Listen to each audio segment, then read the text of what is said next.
This is the Michael Brighton Show.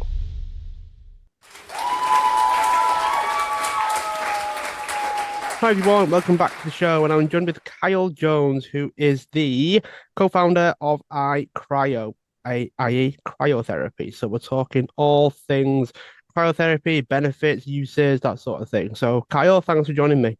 Yeah, it's good to be here, Michael. I always enjoy sharing the experiences we've had and the life journey and mission of true health and wellness. And so it's good to be on the show.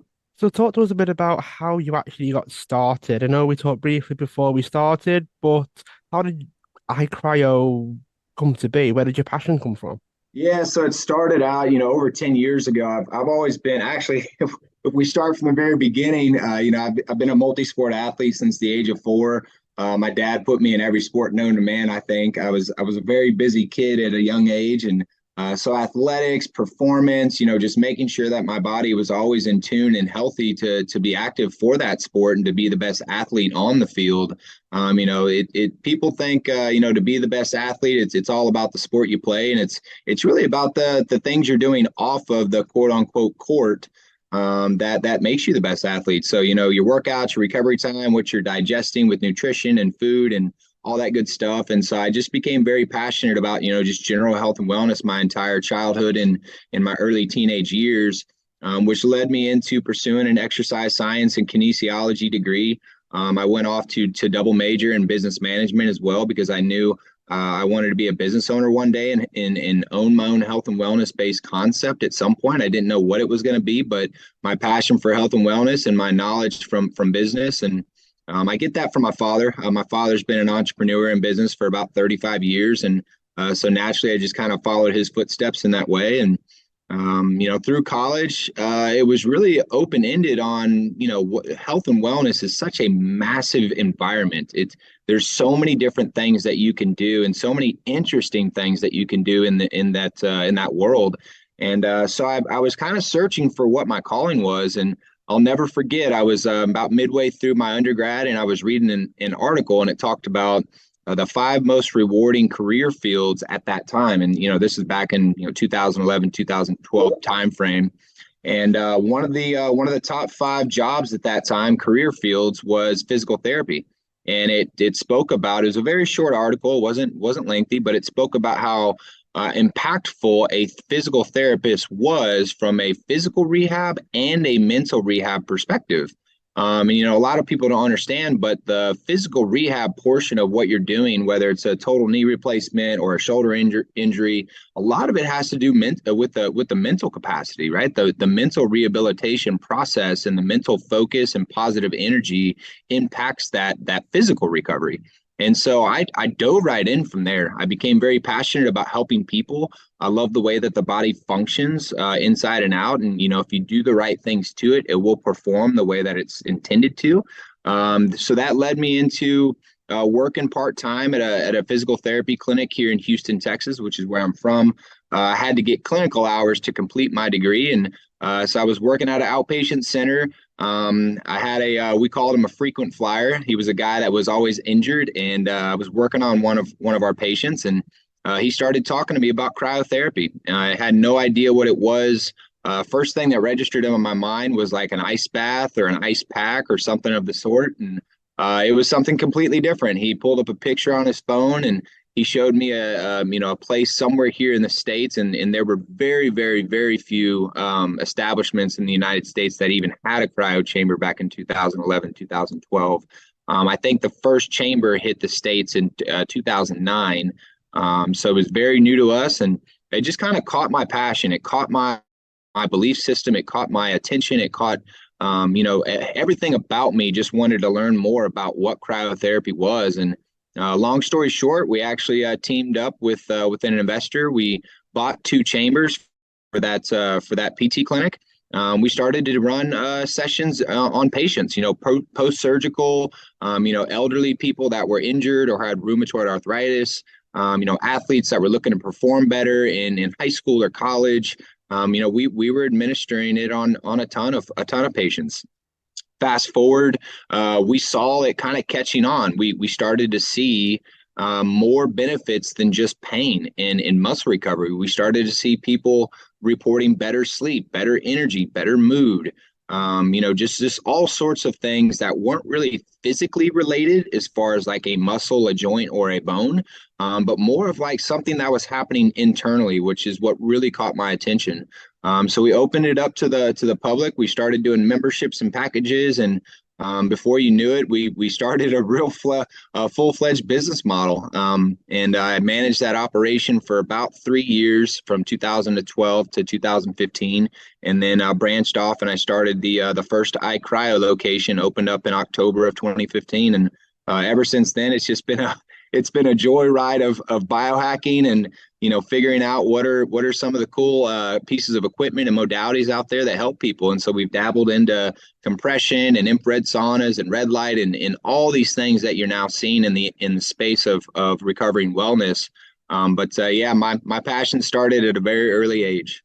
It sounds like there's a whole world out there when you talk about biohacking, when you talk about cryotherapy. It sounds a little bit strange, I guess, for people that have no idea what it is. When you think about these things, your head doesn't really know how to connect the dots. So I wonder, Kyle, what your thoughts are on how do you actually explain to people what the benefits are? Is it something as simple as, okay, well, you're just helping the body heal itself and help itself, and all you're doing is contributing to that? Or is it a bit more going on?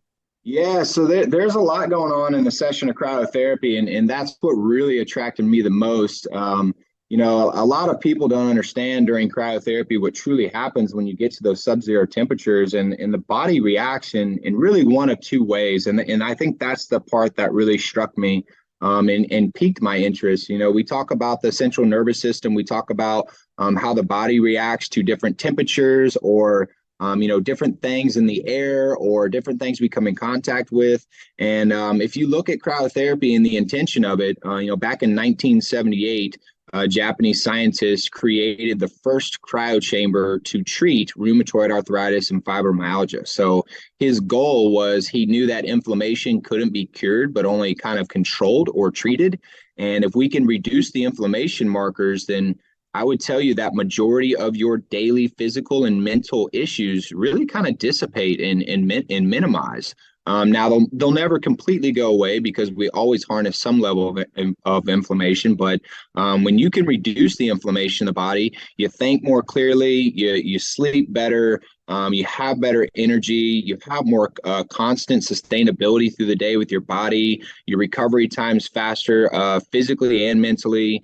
You can naturally perform better due to better circulation in the body and the extremities. And so it really was a scientific approach to making the human body function and feel better. And as that modality kind of made its way through the countries and through Europe and over here to the United States, it really transformed. As it went into the European countries, it was looked at as a medical modality. You had a lot of physicians including it into pain protocols and treatment plans. There are even some countries in the world that offer a bachelor's degree, degrees in cryotherapy. So that way it is administered in that medical way. When it made its way here to the States, it really it transcribed the athletic industry. So Olympic athletes, professional football players, baseball players, basketball players, track athletes started to use it to speed up their recovery time. And so you look at the wide array of benefits, and the first question you ask is, how is this possible? What is it doing in the body? So I love your question, Michael, because that's the one thing that attracted me. And so it's very simple, but a little complex. I usually break it down in a simple term of it's doing one or two things in the body. So it is going to be targeting the vagus nerve. So the vagus nerve is on the back of the neck. It's in the neck, just on the back side. It is the largest central communication tool from the brain to the rest of the body. If you actually look up what is the number one stimulation of the vagus nerve, it's cold stimulation. It stimulates that nerve the most effective. And so your body is going to react in one or two ways. It's either going to trigger the parasympathetic nervous system or the sympathetic nervous system. On the parasympathetic side, that's usually what happens when you go to bed at night. They call it rest and digest. So as you fall asleep at night, your parasympathetic nervous system kicks on, serotonin and melatonin are released. you start to feel relaxed. You start to kind of go into that sleep mode. And then obviously at some point in time, enter REM sleep. So it's what happens when your body calms down. Now, some people get the opposite effect. The sympathetic nervous system is triggered. So that happens when you wake up in the morning. When you wake up in the morning, endorphins start to release. Many things of the energy component start to enact in your body, and so they call that the flight or fight response. It's awaking your body. Your body is saying, "Hey, I'm awake. Let's start to get going for the day." And so, really, those are the two biggest responses you'll get from cryotherapy. And so I've always told people I get two major questions every time if somebody asks me about cryotherapy. The first question is, "Am I a candidate for cryo?" And I always jokingly respond and say, "Are you a living, breathing human being?"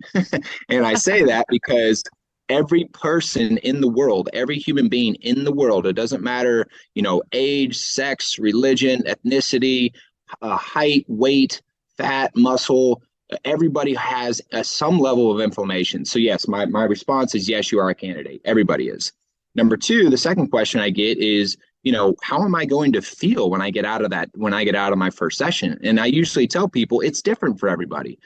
Some people, it enacts that rest and digest, the parasympathetic. And so you'll kind of feel more relaxed, more calm. Some people have a euphoric feeling from it.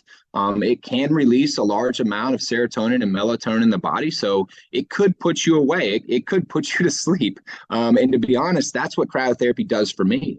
I'm such a very high-strung, wired individual during the day. Lack of energy is not something that I deal with, and so it kind of forces my body to shut down and relax and take a breather and recover. And then some people it enacts that sympathetic nervous system, and it's more of an energy component. So it's something they would do to start their day. And so I always explain to people, do a couple cryo sessions, see how you feel. If you feel like you're getting more of the, endorphin energy side of things, maybe it's something you do at the beginning or the middle of your day. The last thing we want somebody doing is cryotherapy at 10 o'clock at night and they're awake like crazy. Or they find out, it's something that they may be doing towards the end of their day, after work and after the gym, and it's something that's going to calm them down and kind of put them at peace. And so it's been very interesting to kind of watch how people respond to it, because after you explain that to them and they do a few sessions, they realize, oh yeah, like I am gaining a ton of energy from this, or oh yeah, I am feeling very relaxed and very mellow, and I kind of want to take a nap right now. So those are just some really brief kind of explanations of what you could experience in a cryotherapy session. That can sound a little confusing to some, though, in that it's different for everybody. It must be hard for someone that's new to wrap their head around how they are likely to respond. It's almost like in some ways it'll encourage someone because they'd be interested to see how they respond. How do they respond? What happens when they trigger this system in the body? And then some might actually shy away from it because they don't really want to know. And if it doesn't go well, what happens then? Yeah, so I've never experienced a cryotherapy session where it didn't go well. I think a couple of I'll call it the historical faults within cryotherapy. So prior to about 2015, almost every cryotherapy chamber was powered by liquid nitrogen. Liquid nitrogen is a very, very, very cold substance. It boils at about negative 319 degrees. So it's extremely cold. That's what used to power the cryotherapy chambers from day one back in 1978. That's what he used to power the first chamber. Now, as the systems and the technology and the information started to become more relevant, you had a lot of countries overseas, in Poland and Germany are probably two of the biggest countries where manufacturers reside and have their manufacturing plants. They started to dabble in, different versions of Freon that could super cool the chamber down to ultra low temperatures. And when we talk about ultra low temperatures, it truly is a category in itself where, it's down to minus 80, 90 Celsius, which is, sometimes it can get down to about negative 120, 130 Celsius. It can get pretty cold in the chambers, but the manufacturers figured out a way to do it based off of electricity and not nitrogen. Now, I explain those differences because liquid nitrogen, if it comes in contact with a human being, it can actually cause a burn. It's not deathly. It's really minimal. If liquid nitrogen were to come in contact with you, you'd get what they call a chilblain. It's kind of like a freezer burn. It's something that goes away. It's kind of the opposite of a sunburn in a way. You're getting it from the cold instead of the heat. But something that's treatable. It's not catastrophic.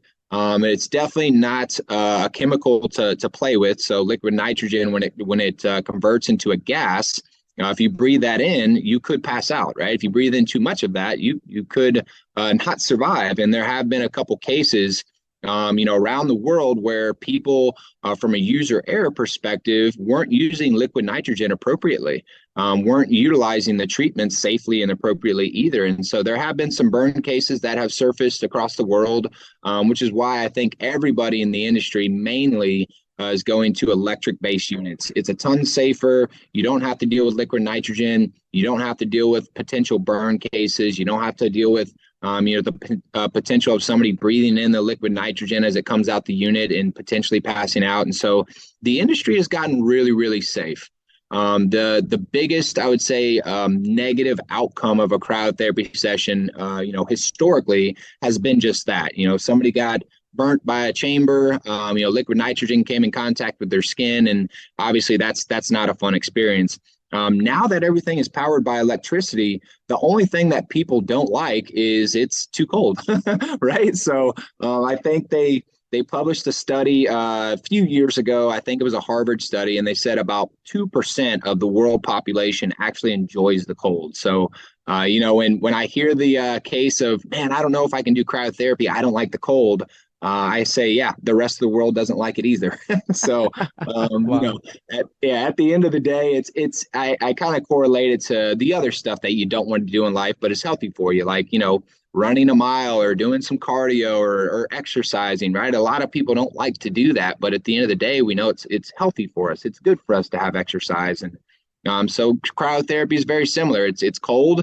I'm from Houston, Texas, where 10 months out of the year it's 100 degrees, and so I'm definitely not a cold fan, but I know that a 3-minute cryotherapy session, which is nothing, right? We can do anything for 3 minutes.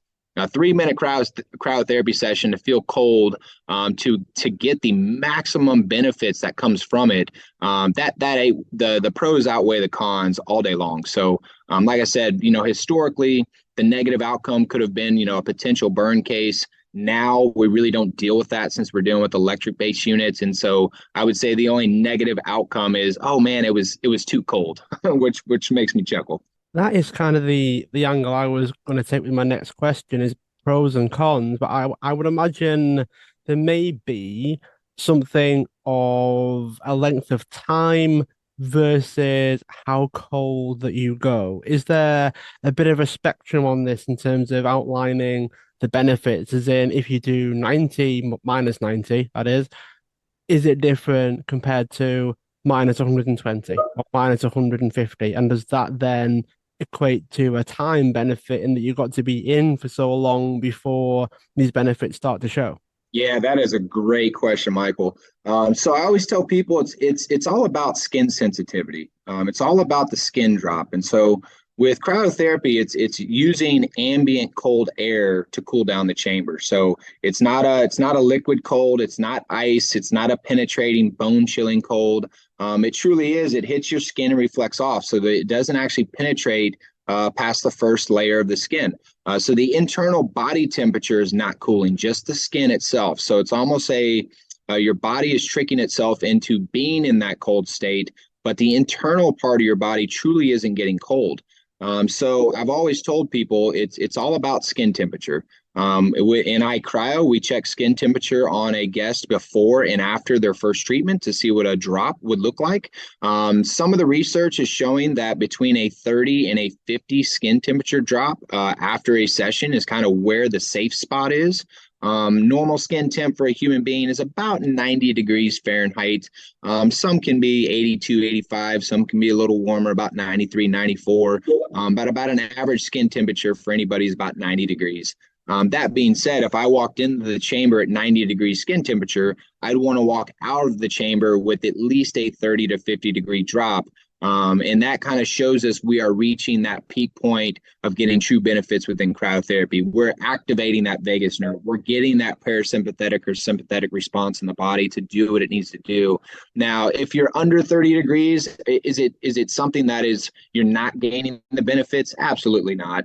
You're still getting great benefits from cryotherapy. You're just not maximizing that cold stimulation as much as you could. Now, if you go even greater than 50 degrees, if you were to walk out of the chamber and had a 60-degree skin temperature drop, that's where we get a little anxious. We'd either want to go less on time. We'd want to drop the temperature a little bit as far as, making it a little bit hotter. I guess you could call it hotter, but you're just less cold. So that's where we really judge. It's a case by case basis. We measure everybody's skin temperature and ensure that they are doing a safe treatment. There are multiple levels of cold in the chamber. There are tons of manufacturers out there, but across the board, each manufacturer is going to have about 3 or 4 level settings of cold. Obviously, level 1 is going to be we'll call it the hottest session. Level 2 gets a little colder. Level 3 gets a little colder from that. And then some manufacturers do have a level 4. So there are certain levels of cold that the chamber can get down to. Now, you can also adjust the time in your treatment. So you can do a treatment for 1.5 minutes. You can do a treatment for 2.5 minutes. The gold standard is usually between 2 and 3 minutes for a cryotherapy session. So we have had some guests come in that have a little bit thicker skin, and it's tougher to get that skin temperature down. And so we've had to extend treatments times to 3.5 minutes, maybe even closer to 4 minutes.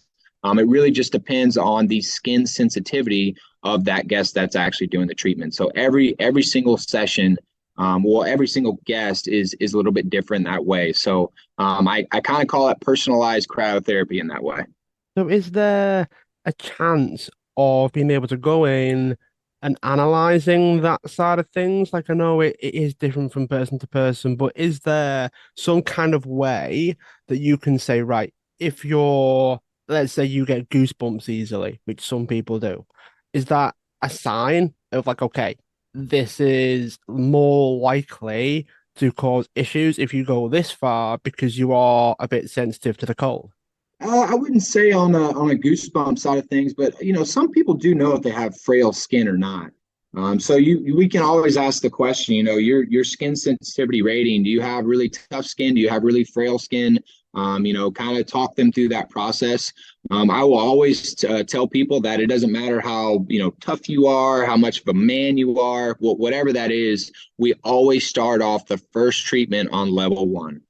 So I would never jump somebody up to a level 3 or level 4. We always start the first treatment on level 1. There's constant communication from the guest and the technician that's actually administering the treatment. So there's somebody there the entire time talking you through that session.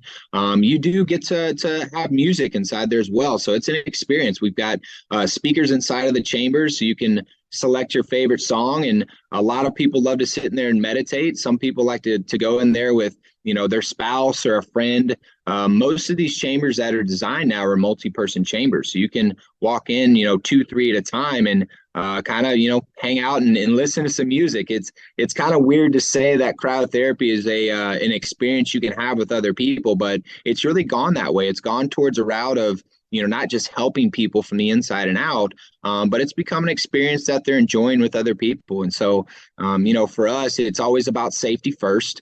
We want the guests to have a very safe experience. And so to do that, we always start people off on a level 1 setting, and then we kind of tailor it from there.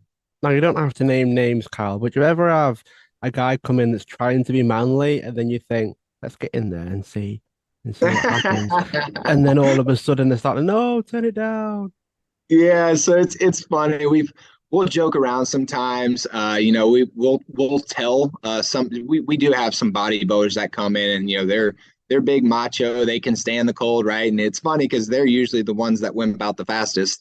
So we'll have them in there and say, oh yeah, we're gonna put you on a level 3, and they think they're on level 3 and they're really on level 1. We always start them on level 1, and so it's a strict rule for us that like I said, safety first. We want the guest to have a good experience, and we want it to be a safe treatment. So it is funny sometimes, people people try to push the limits a little bit. And I always tell people it's not a contest. It's not about who makes it the coldest or who makes it the longest. It's all about your own personal recovery journey.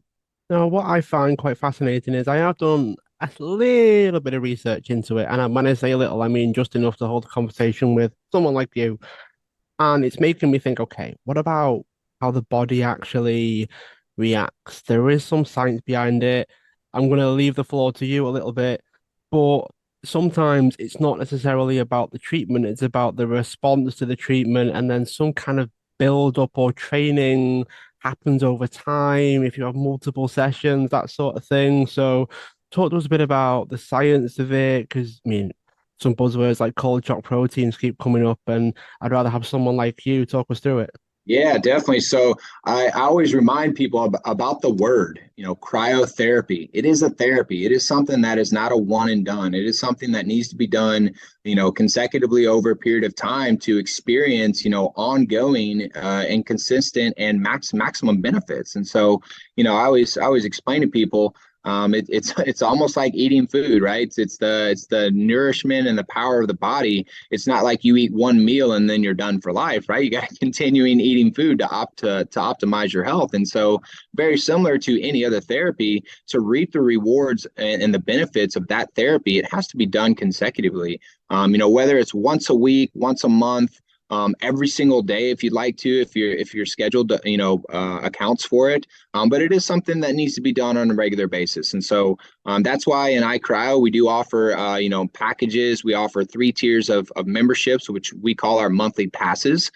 So it allows people to come on a more reoccurring basis. And it makes it more affordable for them. And so for us, on average, we usually see about a guest on average about 2 or 3 times a week. We do have a lot of people that it is an everyday experience for them. It is something that they either start their day with, they end their day with. They'll come midday during their lunch break from work, before and after an exercise. I mean, whenever they can fit it in their day, we have a lot of people that do use this on a 7-day-a-week basis. And we are open 7 days a week. So it is something we know people need to utilize.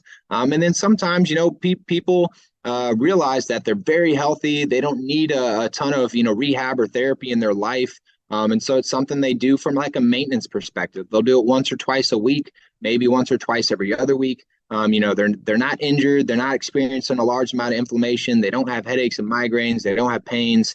And so, from a scientific perspective, I always tell people to listen to your body. Your body is talking to you every single moment of the day. It is telling you what you should be looking at, whether it's a knee calling your name or a hip calling your name or a stomach, the gut in your stomach is saying, hey, there's something wrong down here. Listen to your body. Your body's going to tell you what things you should be focusing on. But more importantly, I always tell people, use these therapies so your body doesn't have to talk to you. Use it in a preventative way. Use it before your body has to say anything. So there's always 2 sides to that pendulum that I look at is, you can either have the reactive mindset of saying, hey, my knee's kind of acting up on me. It's getting a little sore. I need to go do some rehab treatments like cryotherapy. Or you can take the measure of, I don't want to have the knee problem. I don't want to have a ton of inflammation. I don't want to have the potential of, breaking something, spraining something, whatever it may be. And so I'm going to do these treatments to prevent that or, try to limit the ability for that to happen. Now, that's not to say you're going to go do a cryotherapy treatment and you can't break a bone or roll an ankle. You most certainly can, but you reduce the effects of what that could be. And so, from a scientific side of things, I always try to dummy it down and minimize it and tell people, look, this can be done. It should be done on a regular basis, whether that is every day, a couple of days a week, or a couple of days a month. Incorporate it in your life in some consecutive fashion. And number 2, always think about it from a preventative or reactive perspective. If you are a reactive person, I would encourage you to change your thoughts and be a little bit more proactive. Start to utilize some of these recovery and wellness, these biohacking services before an issue arises, right? Now, I think, just recently, the first wave of COVID really transformed everybody's mindset around, healthcare and, what proactive thinking really was about. And now people are paying attention more than ever on how do they boost their immune system? How can they better their circulation? How can they reduce risks of contracting some type of a sickness or an injury or whatever it may be. And so it's been interesting to watch since 2020 how the world's overall mindset has changed around being more proactive about their health than ever before. That's one of the things that I was actually quite curious about is this idea of prevention. And I like the point that you made about reactive thinking versus proactive thinking, because very often it's something that I get the impression that it's a bit like stretching, as in if you're tight, then you can stretch, or if you stretch all the time, you may never get as tight as if you'd waited. And there is that sense of does it actually prevent things, or are we just confused about the whole thing and maybe you're better off just waiting? I imagine that's a debate for another day, Kyle. But with this world of saunas, ice baths, cryotherapy, vibration training, this whole array of different things that are causing this stimulus in the body that's helping it heal itself, there must be like a almost like a short list of like, okay, for the average person, these are some of the things that you may experience, whether you have an injury or not. Then, if you have an injury, what then happens then? And then you've got athletes that do it as a preventative, but also, I imagine, because they're also exercising every day, it's not really a prevention because they're simply doing so much that they need all the help they can get. Is there a sense of, okay, if you're an average person, these are the things that you are likely to experience? And then as your activity level goes up, if we then use cryotherapy with a highly active lifestyle, do the benefits change? What's the experience like for the person? Yeah, definitely. So I love the mindset. I love where you're headed there because, it's almost like the most people are very sedentary in life. A lot of people are very, I'll call it comfortable. And so, that can spiral down a hill of really a negative approach to just your health in general. So, as you get older, you may start a family, have kids. You're obviously paying more attention to your kids' health than your health. You've got a job, maybe you've got two jobs. We're going a million miles an hour. And before you know it, you're 40, 50, 60 years old and you haven't worked out in 10 years. You're eating terribly. You may be overweight or obese. You've got, maybe you're on a medication or two, over the years that you didn't realize have just kind of, it's been a snowball effect. And so I've always told people the opposite is true too. As soon as you start to dabble into one healthcare modality, like, simple as walking the block or walking the dog, getting some exercise, maybe you started ordering food through a meal prep company. So you started to eat a little bit cleaner, or maybe you stepped into a wellness facility and you did a cryotherapy session or an infrared sauna session. It naturally, you'll start to spiral that way. You'll start to get great. You'll gravitate your mindset towards, feeling better, and your body aches for that, and you ache for that. It's something that can be contagious. So I've always told people positivity and negativity are both very contagious. As soon as you go down a negative route, it can spiral in that way, very, very fast. But as soon as you start to go in a positive route, dabbling in something that's very, very minimal, like you did stretching earlier, as soon as somebody starts doing some stretching exercises, maybe that leads them into feeling better and they start sleeping better. They start, thinking more clearly. They start becoming better at their job and their careers because they're performing better. One little thing, one small thing can lead to a second thing, a positivity, can lead to a third thing, can lead to a fourth thing. And before you know it, you're going to the gym, you're eating better, you're drinking, better fluids. You're having better conversations with people because you're more in tune, you're more energetic, you're more bubbly, you're positive, you're smiling. Now you're going to the gym 2 days a week. You're doing, maybe cryotherapy and infrared sauna. It's just a snowball effect. And so I've always told people, pause in where you're at in your life today. Take a step back, relax, sit down and think, how was my life 10 years ago? How was my life a year ago? And where do I want to be in a year? Where do I want to be in 10 years? Reflect on who you have been in the past and think about how that has snowballed over time. And so as I sit here today talking to you, Michael, I'm 34 years old and I reflect. I look back at when I was 24. I look back at when I was 14.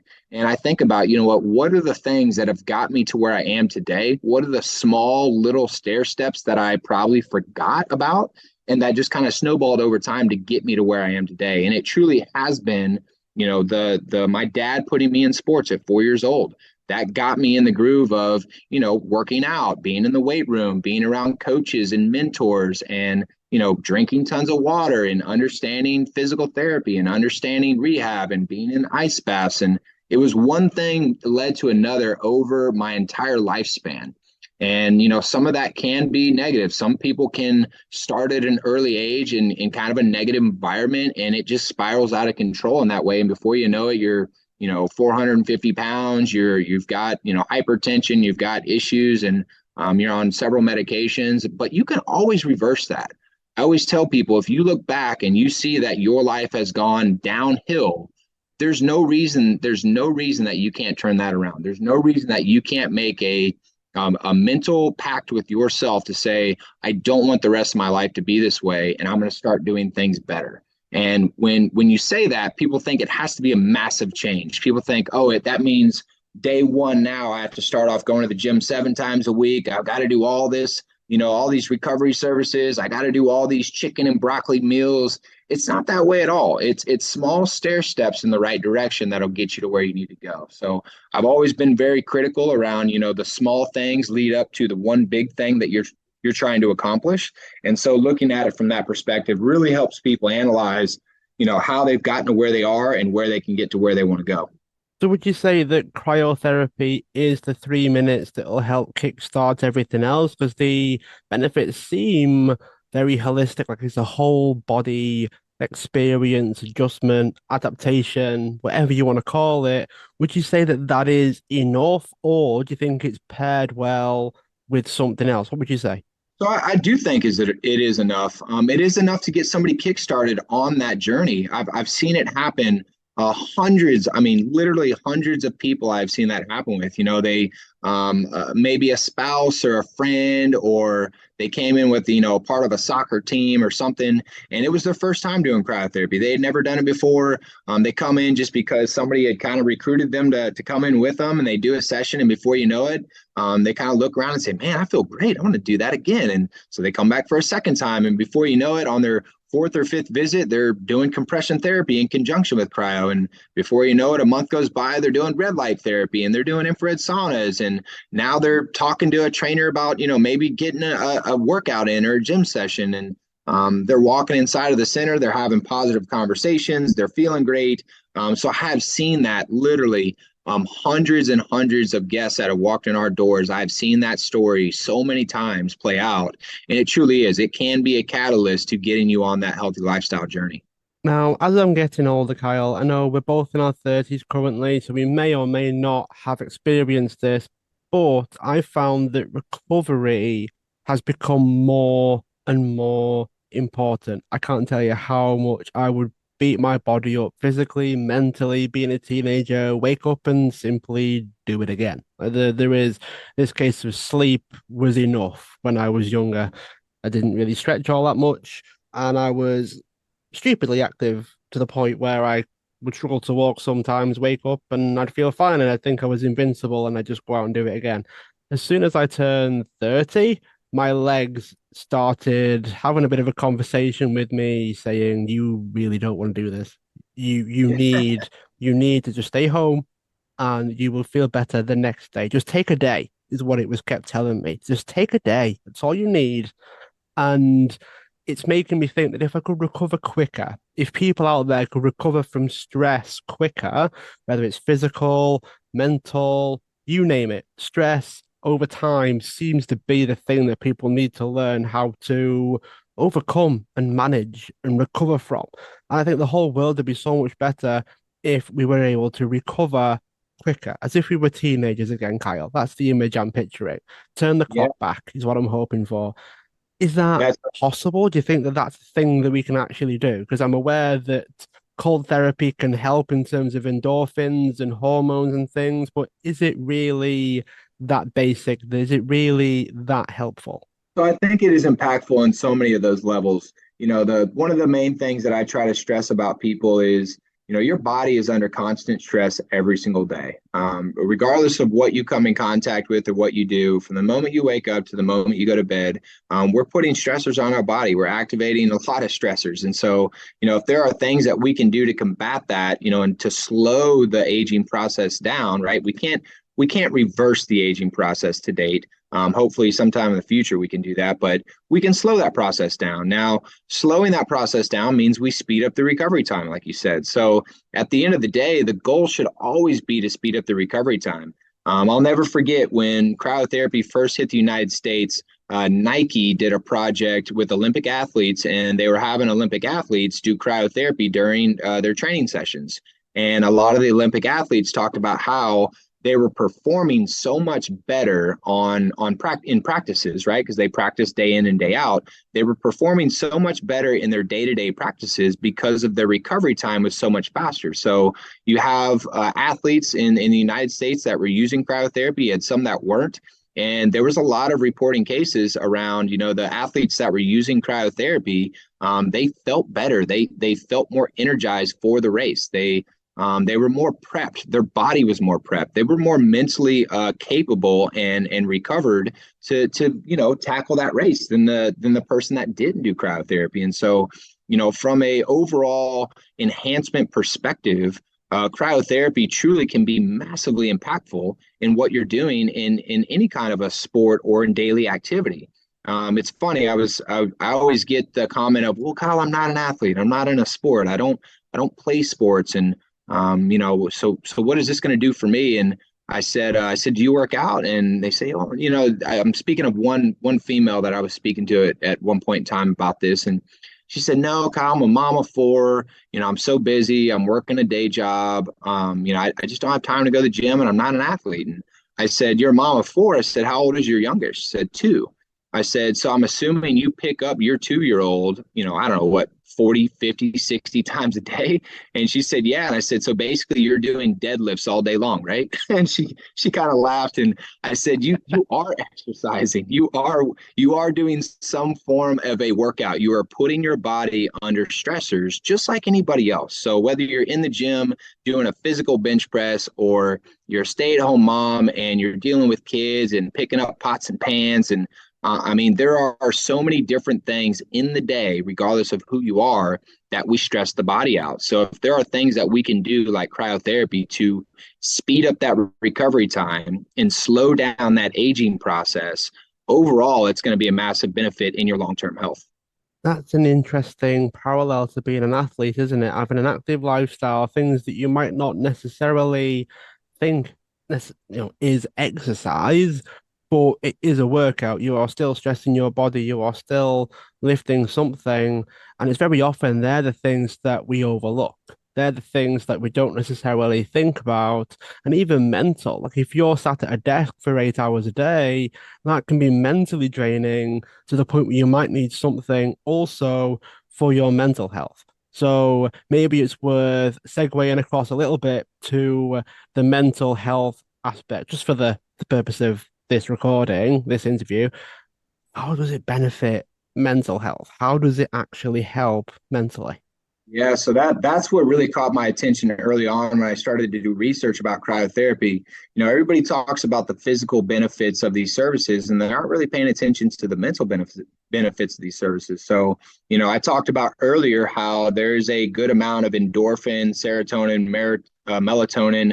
There are a lot of things in the body that are being, excreted through this process. And sometimes your body maybe is harnessing onto that. Maybe the reason why you don't have a good mood during the day is because you don't have enough serotonin being released through the day.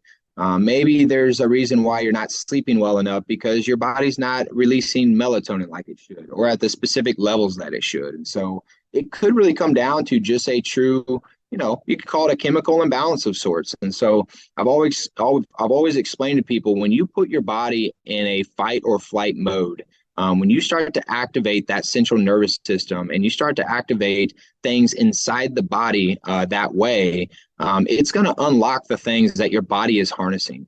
Sometimes our body is not functioning like it should for many reasons, right? There's a million reasons why your body is not functioning like the person next to you.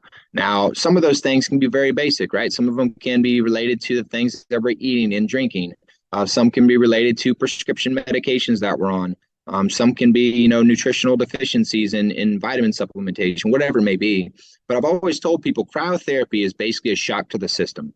Cryotherapy can basically help unlock some of the things that your body is just harnessing onto. And so, from an internal perspective, that's truly what is happening. Your body is unlocking certain things to release in the body to help you function like the human body is intended to. So, you talk about things like serotonin being released. That's where you get your mood enhancement from. That's where you get, mental clarity, positive thinking, better attitude. So if you think about that in the real world, if you think about what does having a positive attitude, a good mood relate to in the world we live in today, I always tell people the easiest way for me not to hang out with you is to be a negative person. So I don't think anybody says, hey, I want to hang out with a bunch of negative people today. So when you talk about, what can cryotherapy do for me in my daily activity from an internal perspective, from a mental capacity, it really drills into common things like that. Mood enhancement from a serotonin release puts you in a better mood, right? It makes you a person that people want to be around. It makes you smile, makes you laugh, makes you happy. It just provides a different world for you to live in from a mental capacity perspective. I've always been very big on sleep. We sleep 30% of our lives that we are alive. So at the end of the day, sleep is extremely important. A good 6-ish hours of sleep, some say 8, some say 7. The science is kind of all over the place, but let's say, 6 to 8 hours of sleep every night is what we're supposed to get true recovery. If we're not getting that sleep, it's doing an effect from the mental aspect and essentially the physical aspect of our body isn't functioning properly. So releasing that melatonin properly, allowing the body to get in that, a sedated state and to actually physically be pushed into REM sleep to get that deep sleep is very, very crucial for our overall physical health. So a lot of people don't correlate those two together. They think, oh, I'm doing things to be physically healthy. Now I got to do things to be mentally healthy. When they're both connected, your mental health is directly correlated to your physical health and vice versa. So I've always told people when you think about a modality like cryotherapy, you need to be understanding that the mental rehab and the physical rehab are both just as impactful during that process. I completely agree with that. And I think it's interesting how cryotherapy can help the release of melatonin. It makes me think, is there a prime time to do it? But I think that's probably a question for later on. One of the things that I do actually quite like is there are different benefits to it in that it can feel like it's helping in multiple different ways. And what I would be interested is like some kind of adaptation to the therapy. What I'm thinking, Kyle, is do we get better at handling stress the more we have cryotherapy? The human body doesn't sit at a standstill, right? It's not stagnant. It's always adapting. It's always either improving or going the opposite way, right? It's never at a stagnant place. I always tell people you're either doing things in your day to hurt the body or help the body. There's never a point where it just stays and it plateaus. It's the body is always evolving and adapting. And so, at the end of the day, when you talk about doing a treatment like cryotherapy, that is one of many things that is pushing your body in a positive direction, right? There are so many other things that we should be doing. It shouldn't just be one specific modality or one tactic during the day that we're doing to help our body become better and function better. And I love what you said earlier, just a minute ago. I believe you referred to the body working kind of as one in a way. I think you kind of alluded to that. And I'm a big believer in that. I'm a big believer in the body works systemically. It works as one unit, right? The arm doesn't function by itself. The arm functions with the rest of the body. The leg doesn't function by itself. It functions with the rest of the body. So I'm a big believer in doing whole body treatments. I'm not really big on localized treatment. So, you have localized cryotherapy where you can treat an elbow or a wrist or a shoulder. I'm a big believer in the body works systemically from the inside out to heal. It doesn't work from the outside in. And so by doing that, you have to understand that whole body treatments activates your system systemically to work together. So if you were to walk into if you were to walk into an iCryo location today and a guest were to say, hey, I'm really, I heard this helps with pain. I got a lot of knee pain. I was playing soccer last week and kind of bummed up my knee. I've heard about local cryotherapy. I've heard about whole body cryotherapy. Which one should I be doing? I'm always going to point them to whole body cryotherapy. 10 times out of 10, that treatment is going to work better for you than a localized treatment because it's activating the entire body to work as one unit. And that's one thing I've always stressed on people. And we became such a believing company in that. If you look at the science of how the body works systemically, it makes sense. It makes complete sense. And so at the end of the day, we've actually removed localized cryotherapy from our business model, from a localized perspective. Now we do some localized pain soothing type treatments now. They're a little bit different than localized cryotherapy, but at the end of the day, that whole body cryotherapy session is going to activate the entire body to work as one unit and to heal as one unit, which is what our bodies are intended to do.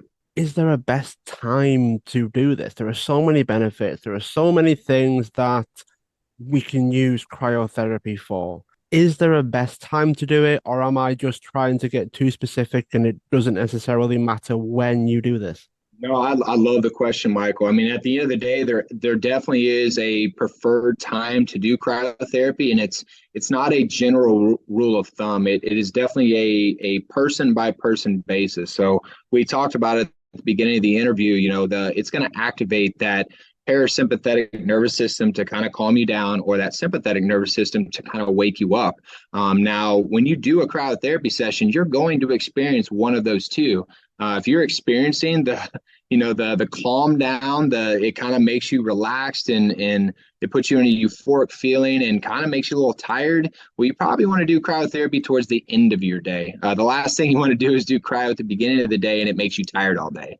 And then some people experience, the energy side of things, a big endorphin release, and it kind of peps them up. It may be a replacement for their morning coffee. And so, if you are that person, if you do a cryotherapy session and it really gives you a ton of energy, that's something you would probably want to do at the beginning or the middle of your day. So it really is a case by case basis. Everybody does respond a little bit differently to cryo. And so I've always been a big proponent of, do a session or two or three, figure out how your body responds to that. And then that's how you would tailor it to your day.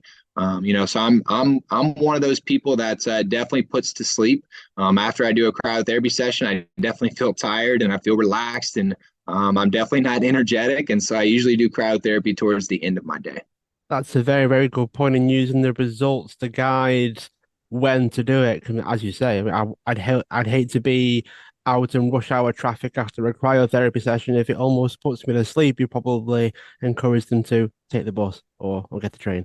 So I think it is a good analogy to use is to try it, see what the response is, and then use that to guide when you do it. Well, Kyle, it's been great. I've enjoyed having this conversation with you. I think it's been really fun and informative as well. So if those want to get involved, learn more about iCryo, also connect with you, how can I do that? Yes, we have several ways to reach out. We're very active on the social media community. You can find us on Instagram and Facebook, iCryo, iCryo. Very active on LinkedIn, YouTube, all the social channels. We try to keep the brand out there as much as possible. I would say if most people go to our website, iCryo.com, iCryo.com. You can find out about franchise opportunities. If you're interested in being a business owner and owning an iCryo location, you can find out about all the modalities and services that we offer. We offer tons of literature on the services too. And then we do have a ton of people inquire through the website and ask questions. So we're always here to answer and help and keep pushing this community forward. Thanks so much for being a guest on the show. Those that are listening, feel free to subscribe, share the show, tell others, and also leave a review wherever you are listening into your podcasts. Carl, it's been great, and I look forward to keeping in touch. Thank you. Thank you, Michael.